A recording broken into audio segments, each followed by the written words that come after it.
Hi everyone, I'm Michael Schneider. And I'm Emily Longeretta. Welcome to Variety's awards circuit, where we're looking at some of the key television categories in this year's primetime Emmy race.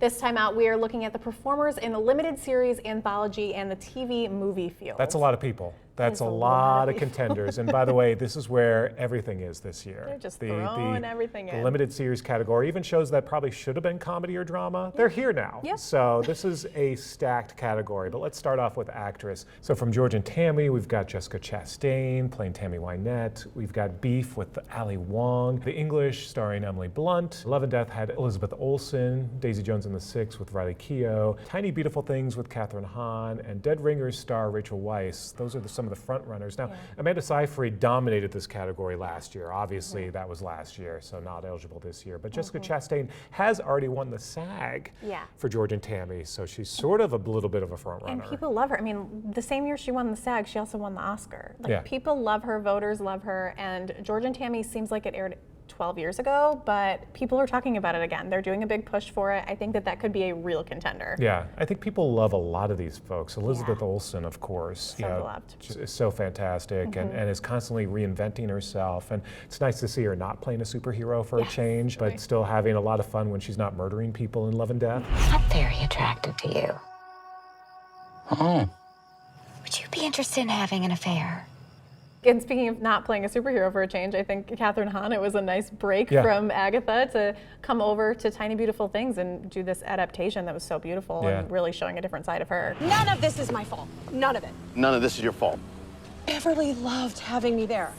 The Alzheimer's ones? She just didn't know you're not supposed to wear underwear to bed. I'd love to see both of them once again battle it out this time for some awards. But Riley Keough, the amount of effort that she put into learning how to become a rock superstar, like she did in Daisy Jones. She became Daisy Jones. She put the work in. It's about guilt. No, it's not about guilt. I'm sorry, I'm not trying to pry or anything. I'm just trying to, get us on the same page and understand the story better so that I can help, which is, I think that's why I'm here. Speaking of putting the work in, I mean, Dead Ringers, Rachel Weisz played two characters. People. Yeah, so that could be she could get two nominations. She could get two nominations. Really? They really should figure that out over at the TV Academy. Hey, you guys have exactly the same face. Yeah? No shit. So again, it's anyone's race, but same on the actor's side too, although if we start out with Evan Peters. There seems to be a bit of a front runner here with Evan Peters and Dahmer, Monster, the Jeffrey Dahmer story. Starring Dahmer, featuring Dahmer. Featuring Jeffrey Dahmer. Yes. Taron Egerton for Blackbird, Daniel Radcliffe for Weird, the Al Yankovic story, Stephen Yeun for Beef, Michael Shannon for George and Tammy. Now, Evan Peters already won the Globe, and of course, Sam Elliott won the SAG, shocking everybody, and he's not in this race. So I think that, to me right now, this is Evan Peters' award. He, no doubt gets nominated. That's sort of one of those put the money in the bank. So the question is, is he still the front runner? Come nomination time, probably. Yes. What I would really like to see is Daniel Radcliffe nominated. It's pretty wild to even have his name on this list, I would say. And he's definitely a front runner. I mean, he's definitely someone that we are all watching, but it's so different from every other show that we're listing because, of course, this is a TV movie. Yeah, and it's a parody of TV movies. But Daniel Radcliffe, again, he learned how to play the accordion to play Weird Al. So that right there. And he learned how to play Weird Al. That alone, so impressive. With the mustache and the hair, bless him. Guys, it's not that easy. I gotta wait for inspiration to strike.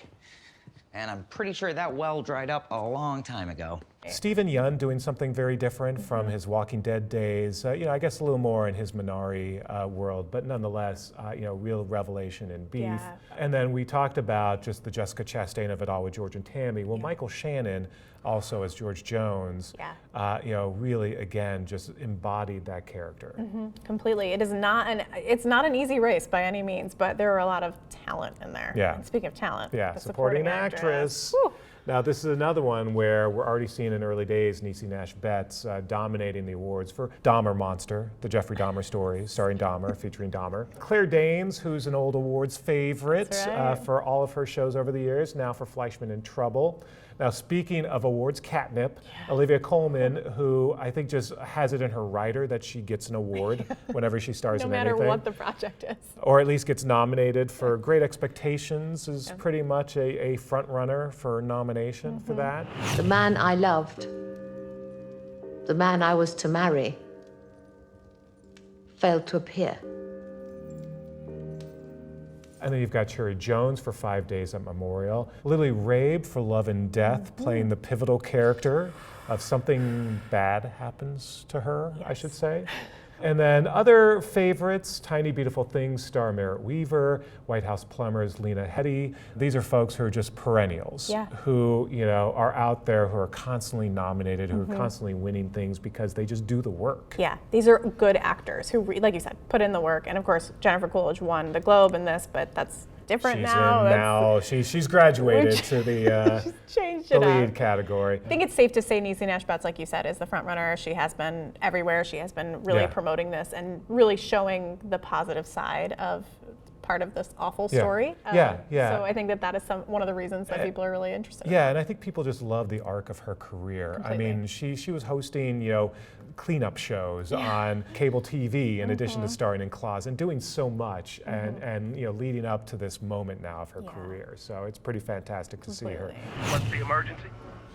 Well, I think it's a fight going on next door, and somebody is either being hurt or killed. And I think Claire Danes would be the other one that I would say to keep an eye on, just because that 5th episode of Fleischman is in Trouble, if you haven't seen it, I won't spoil it, but she's just a standout. Like, you can't turn away, and the Academy likes her. Yeah. We've seen it in the past. Yeah, no, absolutely.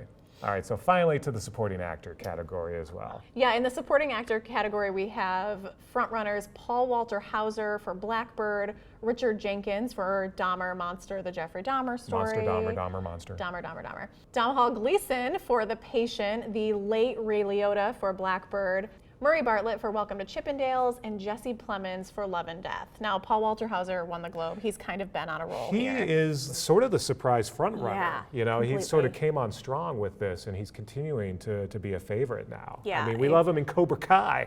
I mean, who knew that he had this in him to this point? Role inside of him. Yeah. There's a lot of darkness in this group. This is a very dark category. Yes, absolutely. And Richard Jenkins, of course, doesn't play a dark character, but he is Jeffrey Dahmer's father in the show, so it is a pretty heavy role. And Domhnall Gleeson does have a very dark character. I mean, how many serial killers can we have in a single Emmy year? What does that say about us as people? I don't know, but on to happier things, you do have Jesse Plemons. Oh wait, no, he also helps plot the murder of his wife. He did not help plot it. He just had an affair that he didn't realize was going to end in death. That's true. Just an affair. It's not his. It's not his responsibility. I'm sorry to Candy's husband. Okay. You're sorry to him. I mean, and also, of course, Ray Liotta, who we lost last year and had an incredible role in Blackbird. So I mean, I definitely wouldn't count him out. I found a motel that rents by the week. Dad, no. I'm sticking around. But we're gonna have to leave it there for now. So please join us again next time for another edition of Award Circuit. Thanks for watching.